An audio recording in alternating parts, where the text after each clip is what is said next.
बिस्मिल्लाहिर्रहमानिर्रहीम। अस्सलाम वालेकुम व्यूअर्स, कैसे हैं जी? आप सब ठीक ठाक हैं?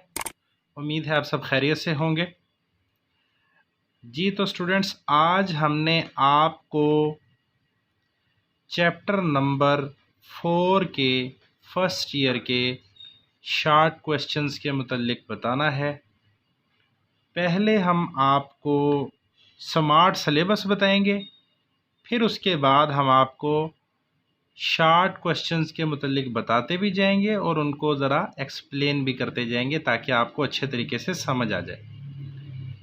बेटे, एक बात याद रखें कि बायोलॉजी जो है it's not a difficult subject. इसको सिर्फ आपने समझना है तो इंशाल्लाह ये पूरी ज़िंदगी आपको भूलेगी नहीं। तो ठीक है जी, चलते हैं अब हम अपने टॉपिक की तरफ। पहले हम आपको स्मार्ट सिलेबस में मौजूद टॉपिक्स के मुतल्लिक बता देते हैं। Structure of a generalised cell, ये स्मार्ट सिलेबस में आपका टॉपिक शामिल है। ठीक है, ये टॉपिक आपने तैयार करना है। इसके बाद प्लाज्मा मेम्ब्रेन, ये टॉपिक भी स्मार्ट सिलेबस में शामिल है। इसके बाद सेल वॉल, ये भी शामिल है। साइटोप्लाज्म भी स्मार्ट सिलेबस में शामिल है। एंडोप्लाज्मिक रेटिकुलम, ये भी स्मार्ट सिलेबस में शामिल है। राइबोसोम्स, ये भी स्मार्ट सिलेबस में शामिल है। गोल्जी अपरेटस, ये भी स्मार्ट सिलेबस में शामिल है। इसके साथ साथ लाइसोसोम्स, ये भी स्मार्ट सिलेबस में शामिल है। और ये जो परऑक्सीसोम्स हैं और ग्लाइऑक्सीसोम्स हैं, ये स्मार्ट सिलेबस में शामिल नहीं हैं।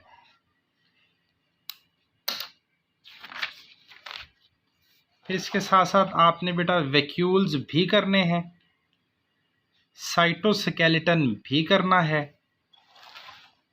सेंट्रियोल भी करना है, माइटोकॉन्ड्रियन ये भी आपने करना है, ये भी स्मार्ट सिलेबस में शामिल है। इसके बाद प्लास्टिड्स, ये भी स्मार्ट सिलेबस में शामिल है। न्यूक्लियस कंप्लीट टॉपिक शामिल है स्मार्ट सिलेबस में। और इसके साथ साथ ये जो लास्ट टॉपिक है प्रोकैरियोटिक एंड यूकैरियोटिक सेल, ये भी स्मार्ट सिलेबस में शामिल है। चलें जी, अब हम जल्दी जल्दी टॉपिक की तरफ चलते हैं जी। तो व्यूअर्स, अब हम आपको स्मार्ट सिलेबस में मौजूद इम्पॉर्टेंट शॉर्ट क्वेश्चंस के मुतालिक बताते हैं। सबसे पहले तो आपने सेल के बेसिक कंपोनेंट्स को याद रखना है। ये अक्सर पेपर में शॉर्ट क्वेश्चन आ जाता है कि what are the basic components of a cell. तो आपने बेटा ये तीनों के नाम लिखने हैं ऐसे ही, ठीक है। और यहाँ पे ना एक और डिफाइन नज़र आ रही है, अल्ट्रा सेंट्रीफ्यूगेशन। बेटा ये ख़ास किस्म की ऐसी टेक्निक है जिसको यूटिलाइज़ करके हम सेल में मौजूद सेल के अज्जा को सेपरेट करते हैं। कैसे? अल्ट्रा सेंट्रीफ्यूगेशन से, हाई स्पीड रेवोल्यूशन से, हाई स्पीड रेजोल्यूशन से। ठीक है जी, ये लिखा हुआ है ना, some cellular components require a very high speed for separation from other parts of the cell, this is achieve through ultra centrifugation. ठीक है, ये आपने कर लेना है। इस पूरे टॉपिक में ये दो ही क्वेश्चन इंपॉर्टेंट थे जो मैंने आपको बता दिए हैं। अब हम चलते हैं नेक्स्ट टॉपिक की तरफ। नेक्स्ट टॉपिक है हमारा प्लाज्मा मेम्ब्रेन। अच्छा जी, प्लाज्मा मेम्ब्रेन में आपने बेटा जी ये यूनिट मेम्ब्रेन मॉडल कर लेना है। अक्सर ये पेपर में शॉर्ट क्वेश्चन आ जाता है, तो आपको पता होना चाहिए कि यूनिट मेम्ब्रेन मॉडल क्या है। जैसा कि यहाँ एक डायग्राम भी आपको नज़र आ रही होगी। देखो बेटा, ये ऊपर वाली साइड पे भी प्रोटीन्स मौजूद हैं और ये नीचे वाली साइड्स पे भी प्रोटीन्स मौजूद हैं। अच्छा, ऊपर और नीचे प्रोटीन्स हैं और दरमियान में लिपिड्स की बाई लेयर है। ठीक है, it's just like a sandwich or a burger. जैसे एक बर्गर में दोनों साइडों पे ऊपर नीचे बंस होते हैं ना, बंद होते हैं, और उनके सेंटर में शामी टिक्कियाँ होती हैं या उसमें कोई चिकन के पीसेस होते हैं। जैसे जिंगर बर्गर है। अब मुंह में पानी तो आ रहा होगा कि आप लोगों के हैं। चलें खैर, मेरे भी वैसे मुंह में पानी आना शुरू हो गया है। चले जी, यूनिट मेम्ब्रेन मॉडल समझ आ गई आप लोगों को। अच्छा, इसके बाद फ्लूइड मोज़ाइक मॉडल है। ये भी अक्सर पेपर में आ जाता है। यहाँ आपकी किताब में ये जो डायग्राम बनी हुई है, बच्चों को बाज़ औक़ात ये ज़रा कम्प्लेक्स लगती है। मैं आपको अभी ये ना ड्रा करके दिखा देता हूँ ताकि आपको इसकी समझ आ जाए और आपके लिए आसानी हो जाए। ये मैं ड्रा करने लगा हूँ बेटा, ध्यान से आपने इसको देख लेना है। यहाँ से स्टार्ट करते हैं। ये लिपिड बाइलेयर है।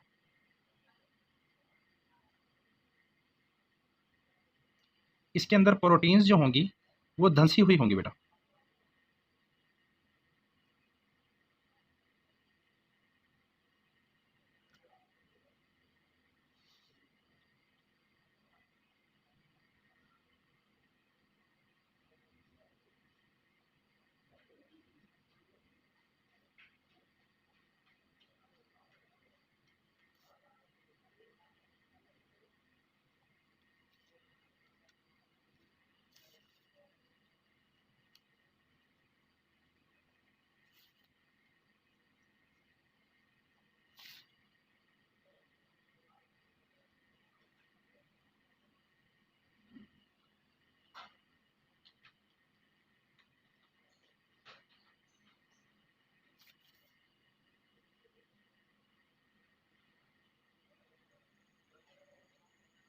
ये चूँकि हमारे पास टाइम की कमी है, थोड़े वक्त में हमें आपको ज़्यादा टॉपिक्स बताने हैं, तो इसलिए मैं ज़रा जल्दी में बना रहा हूँ।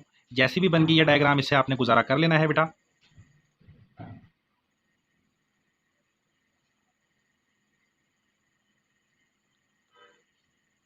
अब इंशाल्लाह जब हम आप लोगों को ऑनलाइन लेक्चर्स दिया करेंगे तो मज़ीद आपको ये एलेबोरेट करके डायग्राम्स बता भी दिया करेंगे और समझा भी दिया करेंगे कि ऐसे डायग्राम्स आपने बनानी हैं।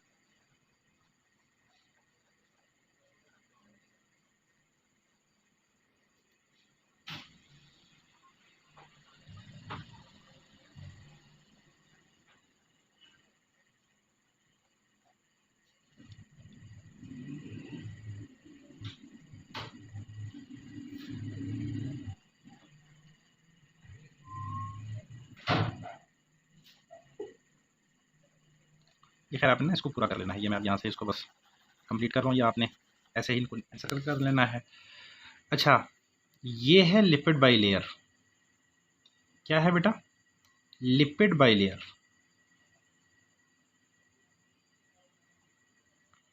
और इसके अंदर ये जो है ये प्रोटीन्स हैं।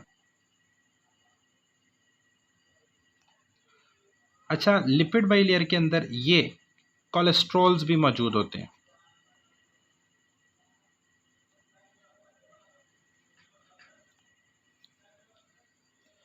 और इसी तरह इनमें चंद एक और ऑर्गेनिक सब्सटेंसेस भी होते हैं, जैसे ये ग्लाइकोलिपिड्स हैं।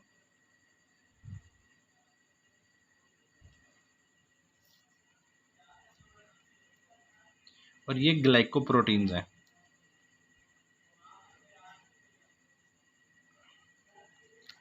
लें जी, ये जो हमने आपके सामने मॉडल बनाया है, इसको कौन सा मॉडल कहेंगे? Fluid mosaic model.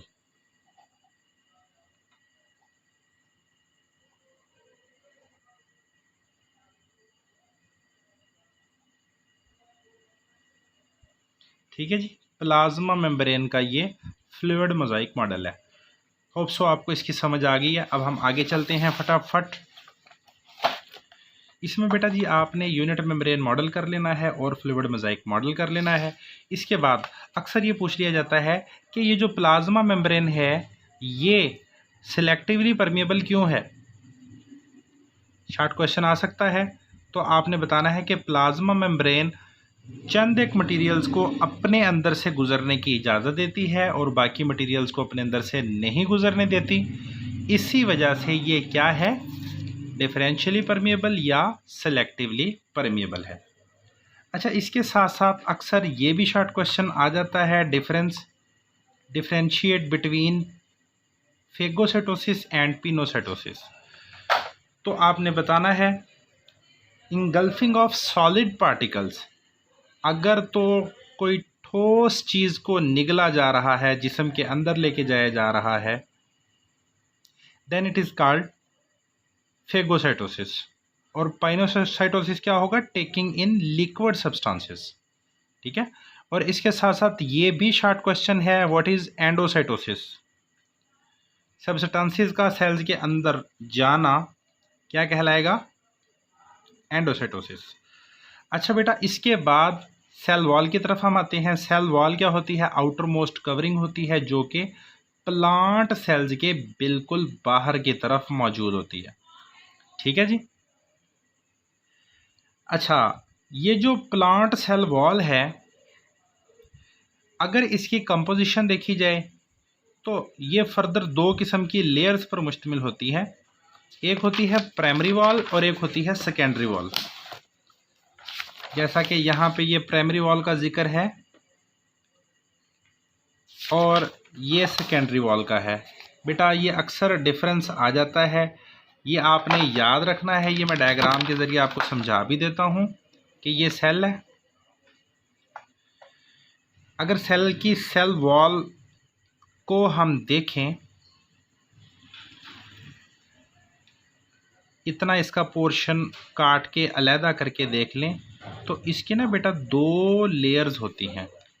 एक बाहर वाली प्राइमरी लेयर होती है,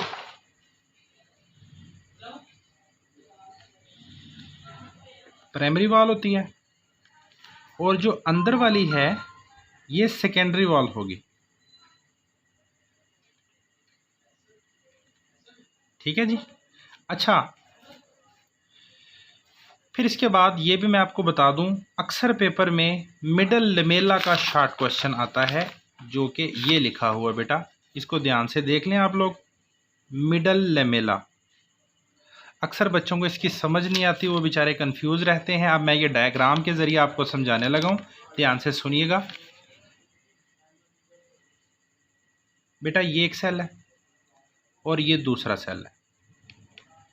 ये भी क्या है, सेल, और ये भी सेल है।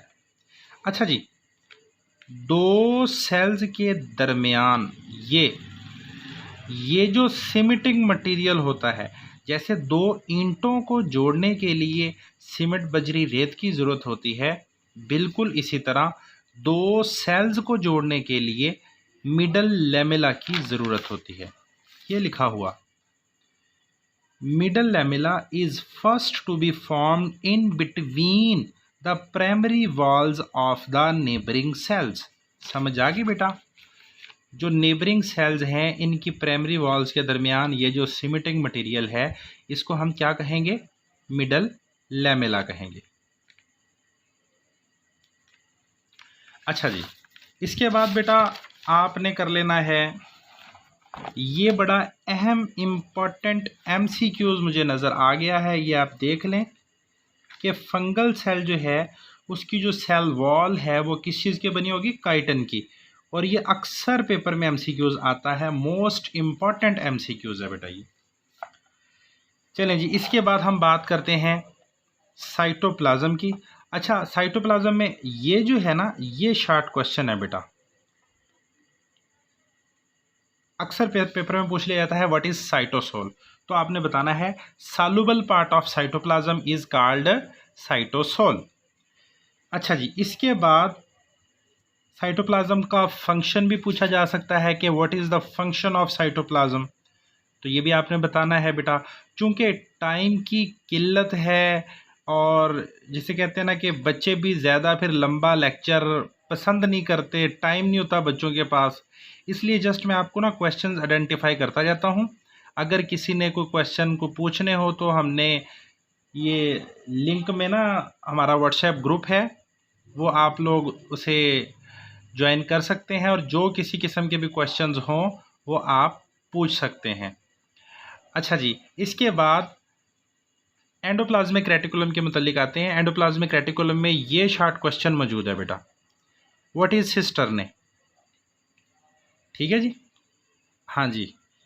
और ये भी मैं आपको बता दूं कि एंडोप्लाज्मिक रेटिकुलम के जो दो टाइप्स हैं ना, स्मूथ एंडोप्लाज्मिक रेटिकुलम और रफ एंडोप्लाज्मिक रेटिकुलम, ये भी एग्जामिनेशन पॉइंट ऑफ व्यू से बहुत ज़्यादा इम्पॉर्टेंट है। इन दोनों में डिफरेंस भी पूछा जा सकता है, इनमें से किसी एक का फंक्शन भी पूछा जा सकता है, तो आपने इसको अच्छे तरीके से याद कर लेना है।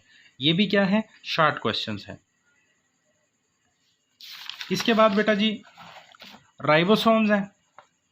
राइबोसोम्स, अच्छा ये आपने याद रखना है कि हर ऑर्गेनेली के डिस्कवरर और जिस टाइम पीरियड में उसने इसको डिस्कवर किया, ये आपने इसको अच्छे तरीके से याद कर लेना है। ये एमसीक्यूज भी आ सकता है और शॉर्ट क्वेश्चन भी आ सकता है।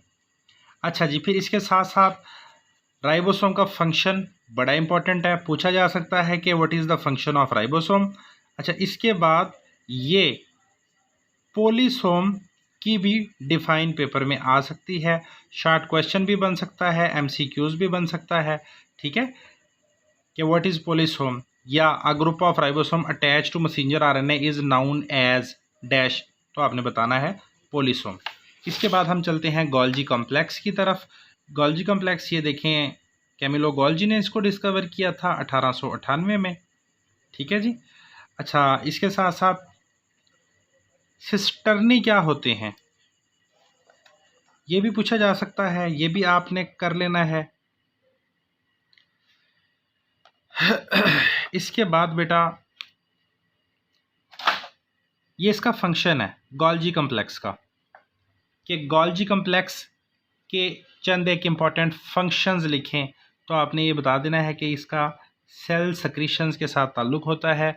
सेल जितनी भी सक्रीशंस खारिज करता है उनके गिर्द मेम्ब्रेन्स चढ़ाना गोल्जी कॉम्प्लेक्स का काम है। इसके बाद बेटा जी लाइसोसोम्स की बात करते हैं। लाइसोसोम्स जो हैं ये 1949 में डी डव ने डिस्कवर किए थे। ठीक है, और अगर इसका लिटरल मीनिंग देखा जाए तो इसका मतलब ये बनता है lyso mean splitting, somes mean bodies. Splitting bodies मतलब ऐसे अजसाम जिनमें तोड़ने की सलाहियत होती है, इसीलिए लाइसोसोम्स के अंदर क्या होते हैं, एंजाइम्स होते हैं जो कि खुराक की, आने वाली खुराक की ब्रेकडाउन का काम करते हैं। अच्छा, इसी टॉपिक में ना लाइसोसोम्स के टॉपिक में 2-3 बहुत ही इम्पॉर्टेंट शॉर्ट क्वेश्चंस मौजूद हैं। जैसे ये प्राइमरी लाइसोसोम्स क्या होते हैं, ये भी अक्सर पेपर में शॉर्ट क्वेश्चन पूछ लिया जाता है, आपने इसको भी याद कर लेना है अच्छे तरीके से। इसके बाद बेटा जी ये जो है ना ग्लाइकोजिनोसिस टाइप 2, ये डिजीज़ बहुत इंपॉर्टेंट है। ठीक है, और इस तरह इसके साथ साथ ये भी आपको नजर आ रही होंगी स्टोरेज डिजीजेस, ये भी इंतहाई इंपॉर्टेंट शॉर्ट क्वेश्चन है बेटा, ये अक्सर पूछ लिया जाता है।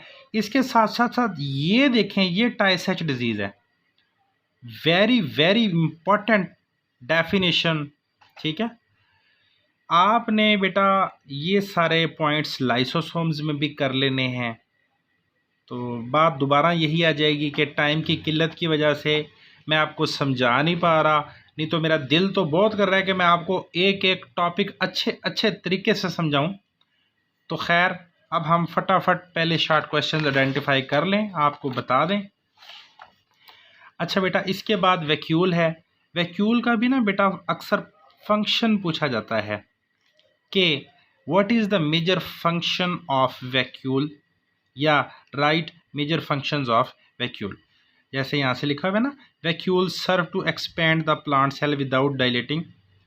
diluting its cytoplasm and also function as site for the storage of water and cell products are metabolic intermediates। ठीक है, अब देखो ये वो बता रहा है ना कि वैक्यूल मेजर कंट्रीब्यूटर है किसका, टर्गर का, और इसका काम सपोर्ट प्रोवाइड करना होता है, रिजिडिटी को ये मेंटेन रखता है। ठीक है, इसके बाद बेटा जी साइटोस्केलेटन है।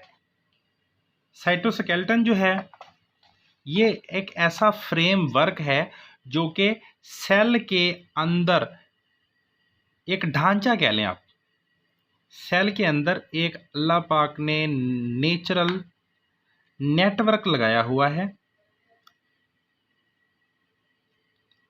सेल के अंदर ये जो नेचुरल नेटवर्क है जिसका काम सेल की शेप को मेंटेन करना है, इस नेटवर्क को क्या कहते हैं, साइटोस्केलेटन कहते हैं। अच्छा जी, इसके बाद अक्सर पेपर में शॉर्ट क्वेश्चन पूछ लिया जाता है, differentiate between microtubule and microfilament, तो आपने ये बताना है बेटा जी। ठीक है जी। अच्छा जी, इसके बाद सेंट्रियोल्स हैं। सेंट्रियोल्स भी बेटा ये भी इसकी इम्पोर्टेंस आ जाती है, इसके फंक्शन आ जाते हैं। जैसे ये लास्ट में लिखा हुआ है ना कि सेंट्रियोल जो है वो लोकेशन ऑफ फ्रोइंग में बड़ा अहम किरदार अदा करते हैं सेल डिवीजन के दौरान, और इसी तरह सीलिया बनाने में बहुत अहम किरदार अदा करते हैं। इसके बाद बेटा जी माइटोकॉन्ड्रियन है। माइटोकॉन्ड्रियन के फंक्शंस भी इम्पॉर्टेंट हैं। इसमें ये क्रिस्टाई की डेफिनेशन जो है ये बहुत ज़्यादा इम्पॉर्टेंट है, ये आपने अच्छे तरीके से कर लेनी है। इसके साथ साथ ये जो F1 पार्टिकल्स हैं इसको भी आपने अच्छे तरीके से तैयार कर लेना है। ये शॉर्ट क्वेश्चन या MCQs आ सकता है।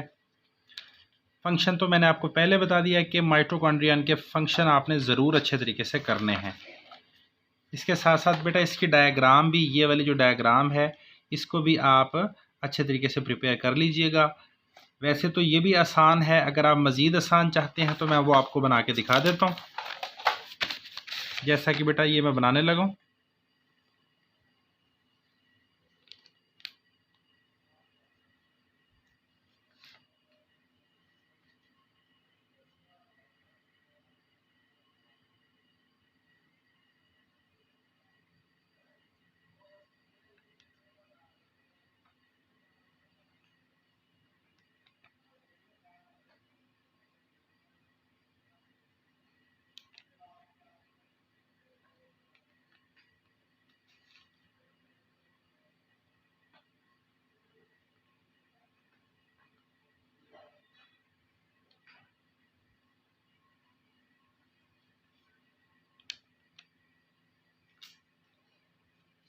ये बेटा माइटोकॉन्ड्रियन की सिंपल सी डायग्राम आपके सामने बन गई है।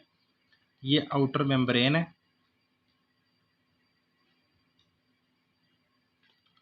और ये इनर मेम्ब्रेन है।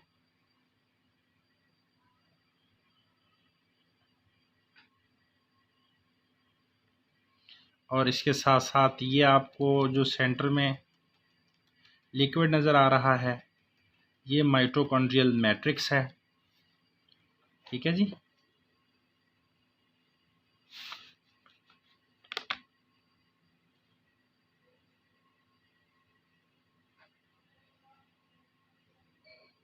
इस माइटोकॉन्ड्रियल मैट्रिक्स के अंदर DNA होता है और इसके अपने राइबोसोम्स भी मौजूद होते हैं। ठीक है, ये भी आप इसको लेबल कर लीजिएगा। ये क्रिस्टाई को भी आपने लेबल कर लेना है। टाइम थोड़ा होने की वजह से मैं इसको मज़ीद शॉर्ट कर रहा हूँ। अब हम आगे नेक्स्ट टॉपिक देखते हैं। इसके बाद बेटा जी प्लास्टिड्स हैं। बेटा प्लास्टिड थ्रू आउट आपने सारा ही अच्छे तरीके से याद करना है। ग्रेना, थैलाकाइड में डिफरेंस, स्ट्रोमा और थैलाकाइड में डिफरेंस, ये भी अक्सर पेपर में शॉर्ट क्वेश्चन आते हैं। आपने ये अच्छे तरीके से कर लेना है। ग्रेना भी कर लेना है और ये थैलाकाइड भी कर लेना है। ठीक है, और इसके साथ साथ यहाँ स्ट्रोमा की डिफ़ाइन भी होगी। ये मैं आपको भी देख के बताता हूँ कहाँ है। Where is stroma.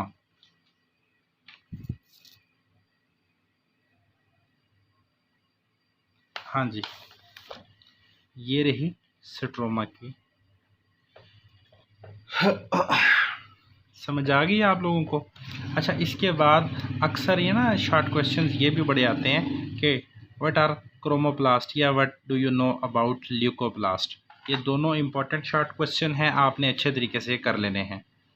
इसके बाद हम न्यूक्लियस की बात करते हैं। न्यूक्लियस आपको पता है कि 1831 में रॉबर्ट ब्राउन, ये एक साइंसदान गुजरे हैं, इन्होंने सबसे पहले इसको डिस्कवर किया था। अच्छा, फिर इस पे मज़ीद तहकीक होती गई, मज़ीद नई खसूसियात इसके सामने आती गई। ये मोनोन्यूक्लिएट सेल्स आ सकते हैं कि ऐसे सेल जिनमें एक न्यूक्लियस होता है। मल्टी न्यूक्लिएट कौन से होंगे? जिसमें ज़्यादा न्यूक्लियस पाए जाएंगे। अच्छा, ये क्रोमेटिन नेटवर्क की डिफ़ाइन भी आ सकती है, न्यूक्लियोप्लाज्म की डिफ़ाइन भी आ सकती है। ठीक है। इसके बाद न्यूक्लियर इन्वेलप क्या है, न्यूक्लियर पोर्स। अच्छा, ये जो न्यूक्लियर पोर्स है ना प्रोकैरियोटिक और यूकैरियोटिक सेल में, इनमें क्वांटिटीज़ का बड़ा डिफरेंस है बेटा, ये आपने बड़े अच्छे तरीके से याद करना है। इसके बाद न्यूक्लियोलस पे शॉर्ट नोट आ सकता है, और क्रोमोसोम ख़ास तौर पे बेटा ये जो है ना, यहाँ से ये परसेंटेज मतलब क्वांटिटीज़ लिखी हुई हैं कि किस स्पीशी में कितने क्रोमोसोम हैं। यहाँ पे ये सारे मौजूद हैं, इसके साथ साथ ये यहाँ पे भी इस एरिया में मौजूद हैं। ये सारे आपने अच्छे तरीके से करने हैं। अच्छा जी, इसके बाद जो हमारा लास्ट टॉपिक है ये है प्रोकैरियोटिक एंड यूकैरियोटिक सेल। अच्छा, आपने ना इसको बेटा लॉन्ग के लिए तैयार करना है, और ये कई बार लॉन्ग आ जाता है। तो इसमें ना बेटा चंद एक अहम डिफरेंसेस मौजूद हैं, वो आपने सारा जब ये टॉपिक आप रीड करेंगे तो आपकी नज़र के सामने आ जाएंगे। सारे ही डिफरेंसेस आपने अच्छे तरीके से याद कर लेने हैं। अब ये शॉर्ट क्वेश्चन भी बन सकता है कि write 2 differences between prokaryotic and eukaryotic cell, या ये लॉन्ग क्वेश्चन भी आ सकता है। ये बहुत इंपॉर्टेंट लॉन्ग क्वेश्चन है। तो उसमें आपने फिर क्या करना होगा, सेंटर में लाइन ड्रा करके आपने एक तरफ प्रोकैरियोटिक सेल्स की खसूसियात लिखनी होंगी और दूसरी तरफ यूकैरियोटिक सेल्स की खसूसियात लिखनी होंगी। तो उम्मीद है आपको इस हमारे पूरी एक्सप्लेनेशन की समझ आ गई होगी। आपको हमने शॉर्ट क्वेश्चन बता दिए हैं, और जितना हद्दुल इम्कान हम आपको समझा सकते थे वो भी हमने आपको समझा दिया है। बाकी डिस्क्रिप्शन में हमने अपने व्हाट्सएप ग्रुप का लिंक दिया हुआ है। आपने अगर तो आपको किसी किस्म की रिगार्डिंग बायोलॉजी या any other subject of FSc कहीं आपने कोई कंसल्ट करना है तो आप हमसे रब्ता कर सकते हैं। इंशाल्लाह हम आपको ज़रूर बताएंगे, जितना हेल्प आउट कर सके ज़रूर करेंगे। और इन दी एंड आप लोगों से एक गुजारिश भी है कि हम इतनी मेहनत करते हैं, आप लोग ज़रा लाइक भी कर दिया करें, कमेंट भी कर दिया करें, और हमारे चैनल को सब्सक्राइब भी कर दिया करें। खुश रहें। अल्लाह हाफिज़।